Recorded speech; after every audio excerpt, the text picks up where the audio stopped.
Welcome to the ExecMBA podcast. I'm your host, Brett Twitty, and you are listening to a new episode. On this episode of the podcast, I'm excited to share my recent conversation with Marina Peddy. Marina is a first-year student in our Executive MBA class of 2022, and she and I recently connected via Zoom to talk more about her background, how she decided to pursue an MBA, what led her to Darden, and so much more. I think you're really going to enjoy this conversation. So without further ado, here is my interview with Marina Peddy. Marina, welcome to the podcast. Thanks, Brett. It's such an honor to be here. Well, it's great having you here. How are you doing? How's everything?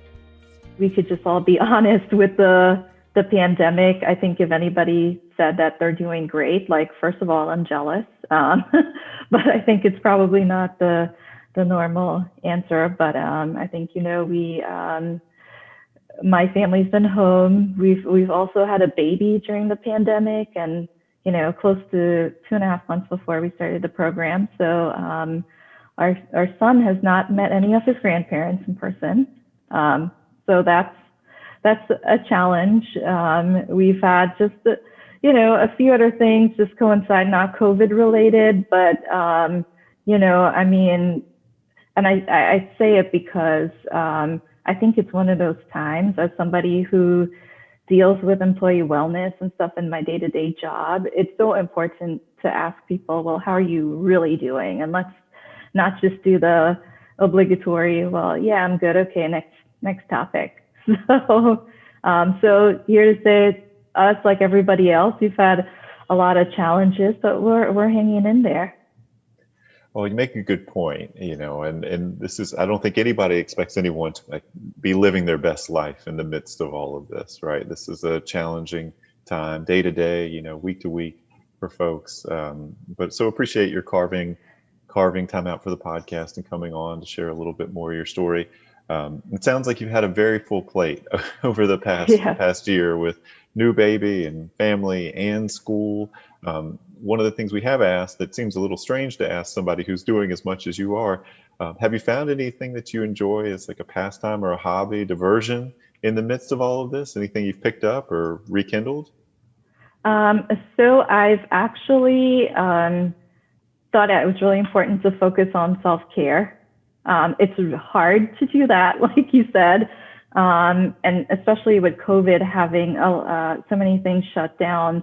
But believe me, when my favorite massage place opened up, I'm there with my mask on, and I try to do that. I try to make a little bit of me time to be able to get a spa treatment or get that time of just quiet and silence away from all the craziness. I can understand that. It's nice to have some time for yourself, particularly when you have so much going on, just being able to take a step back, focus on you, check in, that kind of self-care, as you note, perhaps more important now than ever. So, well, Marina, thank you again. I want to make sure we have a chance to talk through your story and your background. So tell us a little bit more about you, what you do currently, and sort of set the stage for us. What's your background and experience before coming to Darden? Yeah, absolutely. So before coming to Darden, I've been in human resources. I did have an undergraduate degree in business, but decided on the human resources track, more specifically compensation and total rewards function within HR. And I've had some really fun industries that I've been a part of. I've been in financial services, technology, defense, and manufacturing.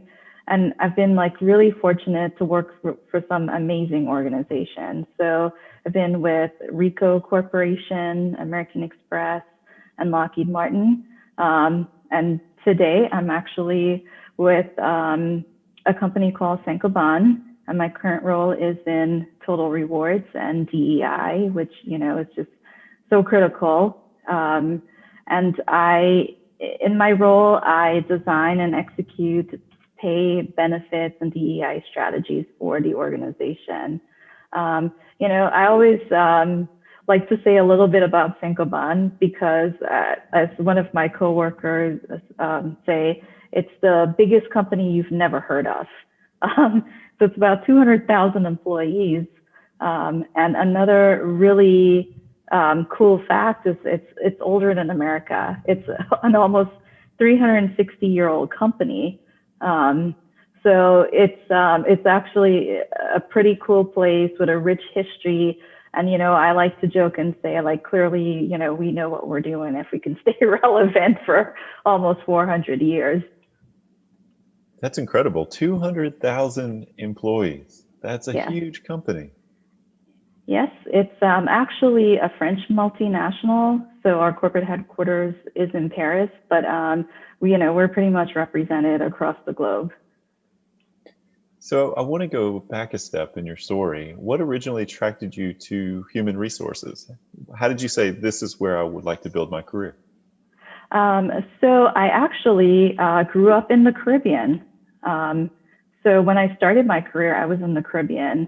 And I think, as sharing a little bit of a different perspective, when you're from a small country and, there are limited opportunities or paths, you kind of choose the one that's in front of you sometimes in the right place in the right time. But, I felt like a huge interest in my business studies, like towards people and towards working with the human side of the business. And, that's sort of how I ended up in HR. So not a very deliberate or thoughtful story, but, hey, it's my story. So you mentioned being in compensation and total rewards. What does total rewards mean? Some of our listeners may be wondering, what does that look like? Yeah, so total rewards is like pretty much the team that you want to be best friends with at your company, because we do everything from design what the pay ranges look like. We put together cool offers for you when you walk in the door. We come up with all the benefits plans, the recognition programs, and then also do some pretty cool things like working with board of directors if you're a publicly traded company, and do the stock plan administration and look into things like executive pay. So you also mentioned that diversity, equity, and inclusion had been added to your set of responsibilities. When did that happen? And was that something that you expressly sought out? Yeah, so that actually happened at the beginning of 2021. And it was something that I did seek out. I've always had a passion around that. I think, being in manufacturing in particular, it's a lot more homogenous, I should say, than a lot of other industries. So, coming from tech, coming from financial services and being in a different space, I really thought that here's a place where I can add value around something that I'm really passionate about. And, from the very beginning of the program, I've felt that DEI tone in pretty much all of our courses, all of our classes, regardless of which, area it is. So clearly something that's incredibly relevant. And, something that's on pretty much the minds of all of my classmates. We had some really great conversations with members of our Executive MBA class of 2021 about diversity, equity, and inclusion. And they said, look, we need to make sure that it's part of LR1, that it's upfront in the program. And I think about the leadership residency your class had, and DE&I was a major theme of that leadership residency. Yeah, for sure. I mean, like I said, from day one, it just really resonated in all the material that we covered. So let's talk about your decision to pursue an MBA. So our listeners, they've heard human resources, you're originally from the Caribbean, and you kind of built a career in human resources, total rewards now doing DEI work. Curious about, how did you decide to pursue an MBA? Was it something that you had thought about for a while? So another kind of interesting story. So I have two sisters, and my sisters and I all did the same undergraduate degree that my father did. And my father in his 30s did his MBA.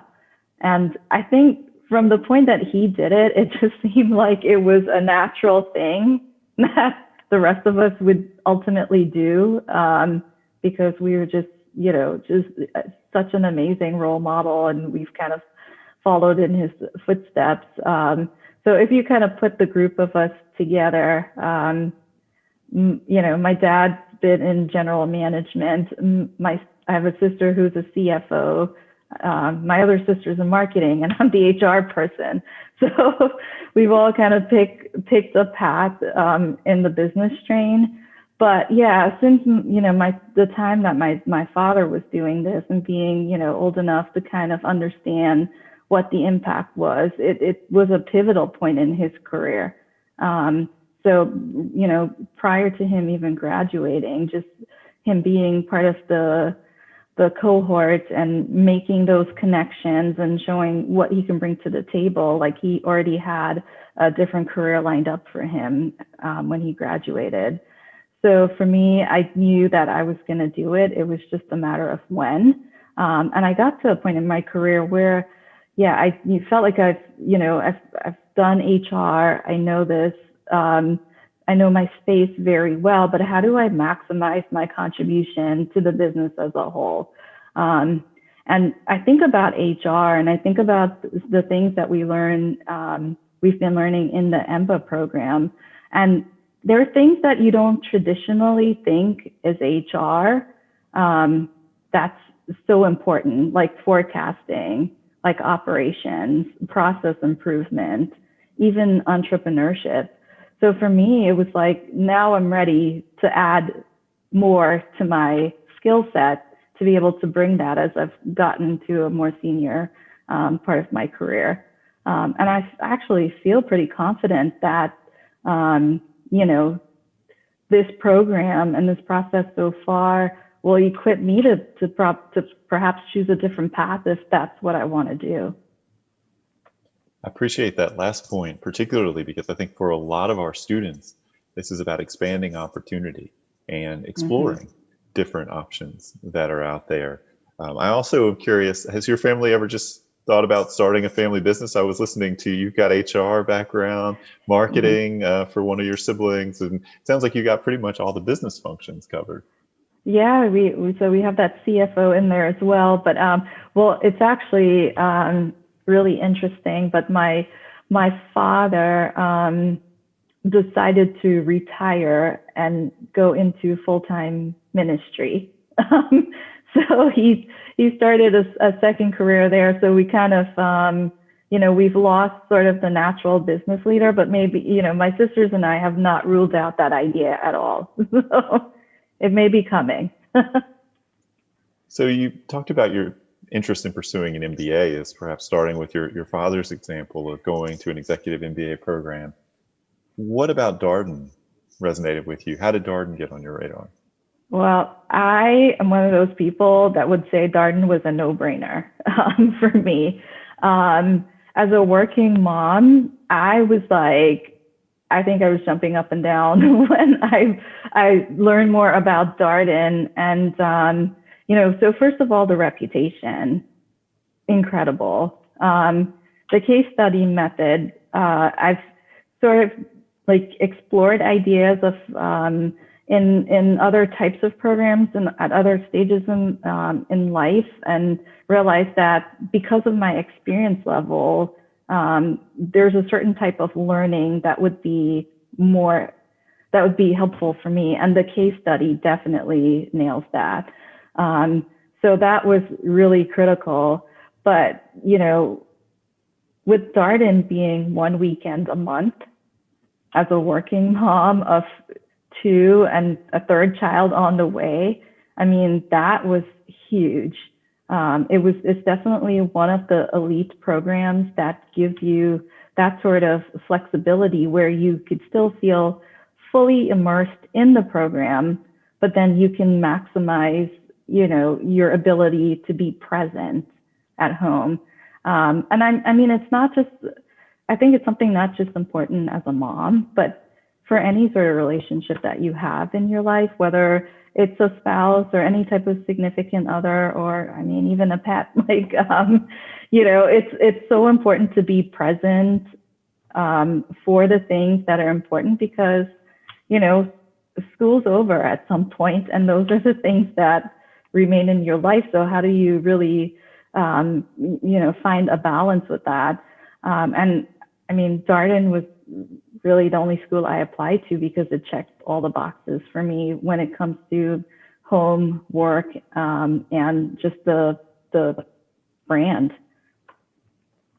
So you're now in quarter 4 of the program, which I talked about it with a few of your classmates here on the podcast. But for our listeners who are newer to the show, that is global economics, operations, and also you have a choice of an elective, transforming societies or defining moments, which is a leadership class. I think y'all may actually just be wrapping up exams, if memory serves. Is that right? Yeah, we're done. It's quarter 5 from today. So, it's been amazing. It's like honestly mind blowing that we're here already. It feels like it was yesterday that we started. And like, I think about it, and it's just been the richness and the pace of the program feels like we got here in a blink of an eye. I will say though, it's not that it's been easy. I'm going to be like really honest. There's a lot of rigor around the program. So, you're definitely coming here for a pretty intense, experience. But I would say that the community just feels like it's so purposely designed, to help us to be able to manage and cope and have a support system along the way. I mean, I have to like shout out my learning teammates. They are incredible. And a lot of times it's just about keeping it light and, having somebody else who understands exactly where you are and what you're doing. I mean, we couldn't be a more diverse group of individuals, but they've like quickly became some of the, my go-to people. I mean, on a daily basis. I would also say that the academic and support staff here at Darden's been really incredible. Just so responsive, and kind. I think kindness is just so ingrained in the DNA of everybody that I've met at Darden. And I do have to say, though, there are, as I think back at some of the moments in these past few months, it did go quickly, but there's so many standouts. I think about like Justin Hopkins and Shane Nicoli teaching accounting, and who would think that it could be fun? These guys really brought it. It was just so energetic. The cases, I've been like a closet WWE fan. We kicked off accounting too. With the WWE case, it was just electric. I think people who started with like, this is going to be a drag, was like really into it by the end of class. I think about EIL in our first DA residency weekend, and we never got below fever pitch, after 2 or 3 sessions. I don't know how she does it. We just built Legos with Professor Weiss. I mean, that's fun. And then I remember Connie Whitaker Dunlop, and just her calm and soothing energy and her teaching the class, and makes us feel like, okay, wow, this is just our calm space. So it's been really fast paced, but it's been amazing, and I have like so many memories already. That's all great to hear. Can you tell us a little bit more about that WWE case? I think it piqued my interest as an old wrestling fan, as it's known. It's not wrestling, it's wrestling. Can you tell us a little bit more about the WWE case? Yeah, so I actually only got into wrestling a couple years ago because my daughter had a gymnastics injury, and in her free time, she started watching wrestling. Um, so it's actually funny because the last live WWE event was here in Washington D.C. Before the COVID shutdown. So it was, I believe it was February 2020, and we had tickets to go. I ended up not going because I was like almost 8 months pregnant, and but my sister, my daughter, my husband went, and so we sort of through the pandemic, watching the WWE was something that we did, and more tongue in cheek for me as I kind of like, made kind of got made fun of some of the antics, so to speak. So it was just hilarious that the very first case in accounting two was looking at the WWE and like looking at their proxy statements and some of their pay components and just analyzing that and their ownership structure, and Justin like really delivered on it. We just had everybody so entertained in true WWE style. I say he really brought it to the class. Did you tell your daughter that you were reading a Oh WWE yeah, case? absolutely. And then we started discussing Shane McMahon, who we talked about in class, and see we and looking at the data in the proxy and coming up with our own rationale for why he was so well compensated. Well, that is really cool. It's not every day that that happens with a case, but it's always fun to hear more about it. And I'm not, given the faculty members that you just mentioned, I'm not surprised you've had a great almost first year. I mean, those are some incredible folks. I think we stress that with prospective students all the time. You are learning from just such incredible teachers and researchers, people who bring such expertise, but also energy to those conversations. Darden faculty really love to be in the classroom with students. Yeah, I mean, I have to shout out Professor Weiss in particular again, and everybody's been incredible. But in light of the COVID environment, he would be one of those professors that said, "Hey, you get extra credit for having cats and kids and everything else there with you in class." So, I mean, it's definitely been an inclusive environment in the broadest sense of the word. I mean, we've had people feeding babies and we've had so many cat bombs, I should say, during our sessions, but it's like all good. I think we get to the point where we look forward to it. It's real life. People have other things going on in their life while they're Darden students. And I think the kids, once they discover that they can be on camera, at least in my conversations with past students, they say once the kid realizes that people can see them, they end up on the camera all the time. They just keep checking back. It's kind of a cool thing.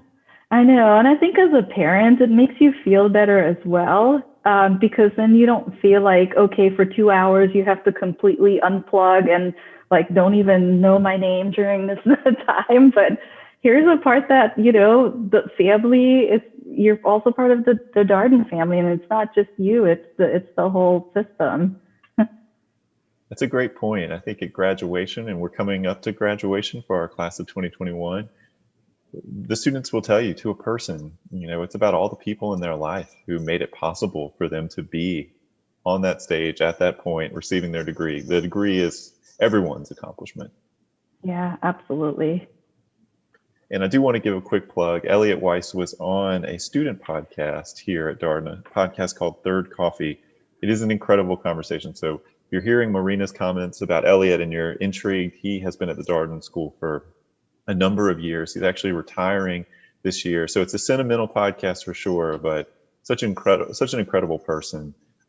Just a really, really thoughtful, soulful presence too. And so highly recommend that conversation. So Third Coffee, it's out there on Spotify if you're looking for it. So Marina, you mentioned your learning team, and I'd have to imagine that, just for all of our students, there's always an adjustment. So you're coming back to school, you're getting used to being a Darden student, maybe some of the subject matter is less familiar.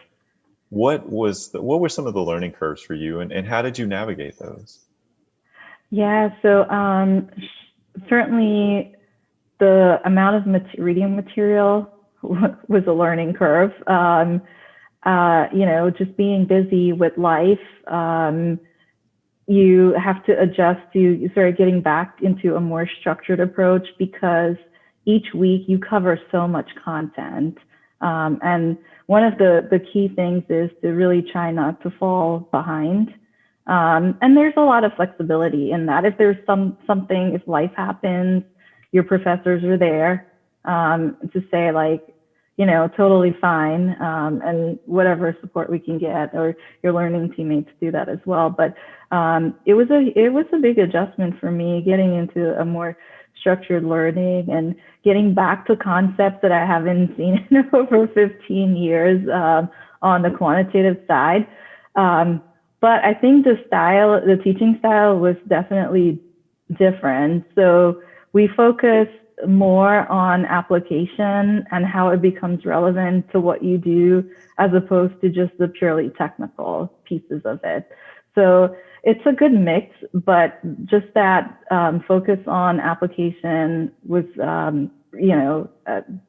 has been incredible, because then it sort of cuts out all the stuff that you really don't need, right? And, just makes it like, okay, what are we trying to get here? Let's get to the point. And, again, there are things in every course that I think, regardless of what field that we're in, that's so applicable. Like I hear so many times from the doctors or the doctor that's in my learning team and others in the class, oh, wow, here's a different way I could think about something that I'm already doing. And just the same as I do in HR, when we sort of think about it as more of a very purist type thing coming into it. So one of the things I'm curious, and I think you're kind of setting up this next question. So we always wonder about how students take what they're learning in school back to work and apply it to their everyday job. Have you been able to do that? Is there anything that stands out from this first few quarters at Darden? Yeah, I mean, definitely a big part of my role is on the HR operations side. And I stood back and like, what's important, right? What's important is people, but how do you focus on that? It's like cutting out, as Professor Weiss would say, cutting out the Muda. So in everything that you do, you go back to, as we just read, what the goal is. And the goal is, I say, people should feel that, that everything's pretty seamless for them. They don't need to see the back end. They don't need to be tied up in paperwork and pushing things along. So I've been able to totally apply a lot of what I've been learning to how do I improve processes, even in evaluating new systems, for instance, or setting up just any sort of new process within HR. It's something that I keep going back to. How do you get from point A to B in the most efficient and less wasteful amount of time so you can focus on what's the most important? Another big part of it was in communications. I think what a year to be sitting in a communications class, right? And especially with Lily Powell, who also spends part of her time working in the medical profession.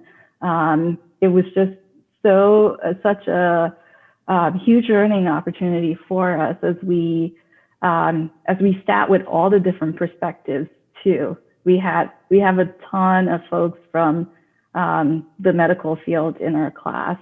And as you sit here as an HR professional too, sort of thinking about how you talk to the employees. You think about the things that they need. You think about how they're feeling. There's so many things that apply. And then I think about leadership, which is a theme. It's a distinct program that courses that we've done, but it's also a theme throughout many of our courses, and leading through such a challenging time. And again, just kind of hearing how all of our classmates are doing it, and learning best practices and kind of talking through our challenges has really helped me in how I apply that in my own day-to-day work. You mentioned Lily Powell. She also does a lot of work in mindfulness, which I think is a particularly interesting subject matter given just the ambient stress in the world that affects people in their everyday lives, people at work, just people everywhere right now.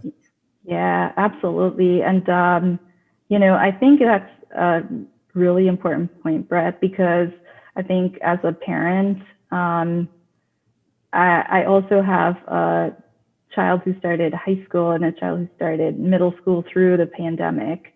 And it's a real struggle. So I think even in looking, I would say not only being a leader, but being a leader in your own home and being that person who's very much attuned to everything that's going on, that, you pay attention to these things, and mindfulness have become such an important thing. Like I've had this talk with my 11-year-old yesterday about being mindful because the pandemic has put so much stress. And she worries about things like, am I going to make it to my, pivot from my Zoom classes on time?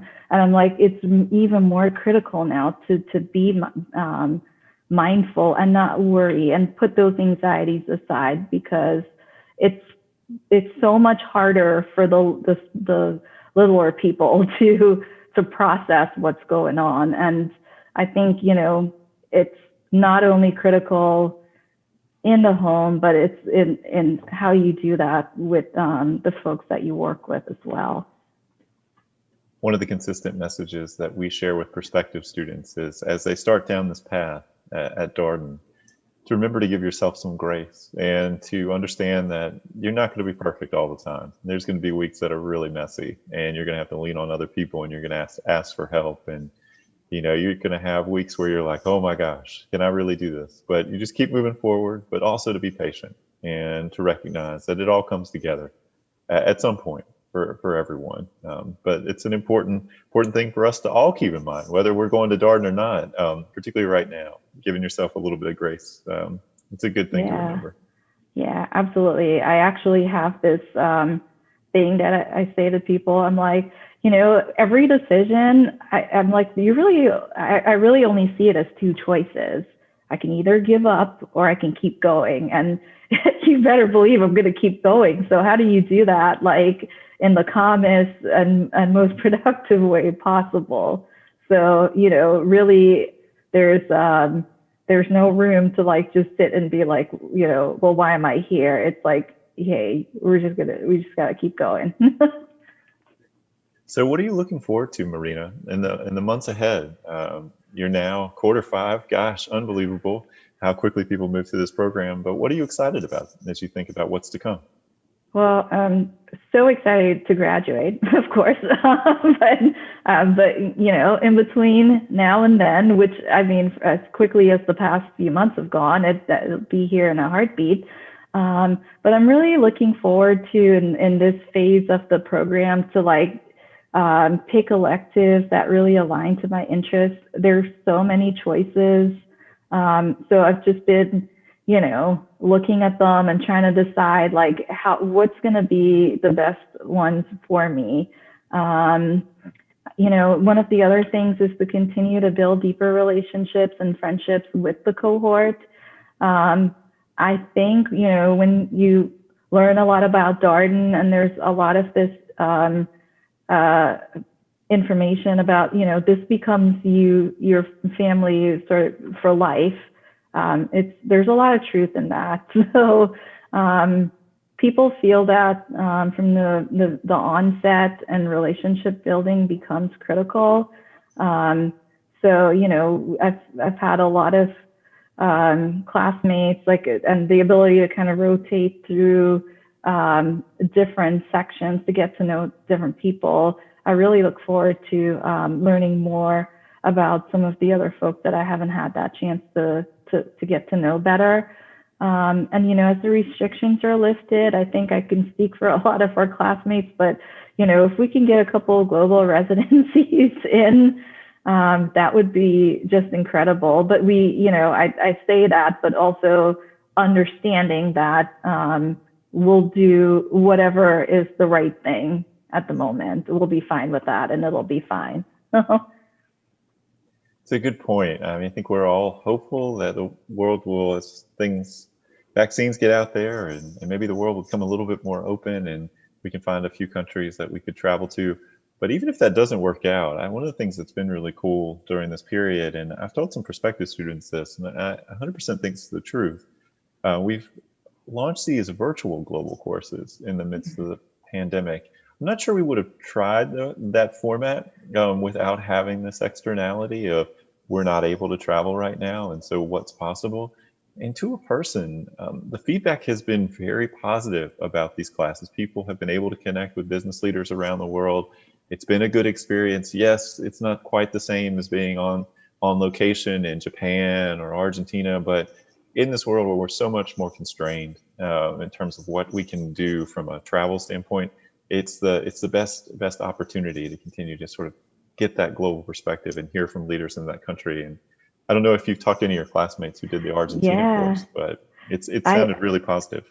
Yeah, I have. And actually, the only reason I didn't take that course was because I took another week-long course that basically, you know, was conflicting. I'm like, you know, read two of them at the same time. But the feedback was really positive. And with that, like, I'm actually looking forward to doing a couple of those virtual global residencies as well, because as much as folks say, well, we wish we could be on ground, but they're like, this really exceeded our expectations. We'll leave it to Lottie Carr, so Director of Global Executive Programs, friend of the podcast as well, to design a great virtual global course for students. So last question, Marina, we ask all of our guests the same last question. Wonder if you have a piece of advice or a tip you would want to share with our prospective student listeners. Yeah, absolutely. So the most important thing I would say is that if you're one of those people that know you want to do an MBA, but you're just waiting for the right time, now is the right time. Because I can tell you, like, there's never, ever going to be truly a right time. Like, there'll always be something that's saying, you know, that's telling you, well, it's not the right time. And I'm like proof of that here, because Brett, I don't know if you remember this, but a couple of weeks before the program, I think I called you and I said, this may not be the right time because I just have so much going on, you know, just unexpected challenges with the baby and things like that. And you're like, no, you're fine. You have a lot of time, you can do this. And I'm so happy that that was the decision I made, because even if at the moment that you made that decision, it felt like the right time, there's something that's going to come up in your 2 years, and you got to keep going. So, you know, I mean, one of the really incredible things that I think was unique to the class of 2022, and hopefully not so unique as we go forward, but I was able to regroup at that point really quickly because of my classmates. All the information they put on our WhatsApp group and things like that just had, like, I was able to just go on there and get like the technology to know when things were going to start. Like, it was just an easy place to, you know, if I was looking at 3 laptops, that recommendation was out there for everything. So it was a pretty easy transition once I was like, okay, yes, I'm going to do this. To getting into the program, and now just totally loving every moment of it. Well, that moment that you had before the start of school, we tell all of our incoming students, you'll probably have a moment like that where you're sitting at your home or you're doing something and you're like, can I do this? Can I really do this? Is this too Yeah. much? And, you know, you sit with that feeling, know that that's part of the process of taking on anything that's challenging, right? I think we all go through that moment whenever you're doing anything or you're about to do something that you know is going to be hard and it's going to push you and challenge you. You always have that moment of, oh Mhm. man, can I really do this? And you sort of push through that, and you get there, you get started. I think you find one, it's an incredible group of people, it's an incredible experience, and there's so much there to keep you engaged and moving forward, right? So, Marina, to your points, you've been able to find ways to sort of, you know, connect work to what you're doing in your life and at your job, and I think that helps students develop a momentum. And you're also meeting really interesting people and learning from really interesting people. So there is definitely a velocity to the program that I think students tap into once they get started. Yeah, absolutely. I think that's the perfect word to describe it, velocity, because it's just a very energy filled and fun adventure for sure. Not a dull moment. Well, Marina, I so appreciate your taking time out of a busy day, busy schedule to share your experience with our podcast listeners. I will admit, I didn't know we would find time to talk about the WWE during this podcast conversation, but I'm so glad that we did. Congratulations on making it to quarter five, almost to the midway point, or a little bit past the midway point, I guess, in the program. So incredible. Congratulations to you and your classmates, and best of luck on the upcoming quarters. Thank you so much, Brett, and thanks for having me on. And that was my interview with Marina Peddy, a first-year student in our Executive MBA class of 2022. As always, if you have any comments, suggestions, requests, anything you'd like for us to cover here on the podcast, we're all ears. We can be reached at exec, that's EXEC, MBA, at darden.virginia.edu. Until next time, stay safe, be well, and thanks for listening.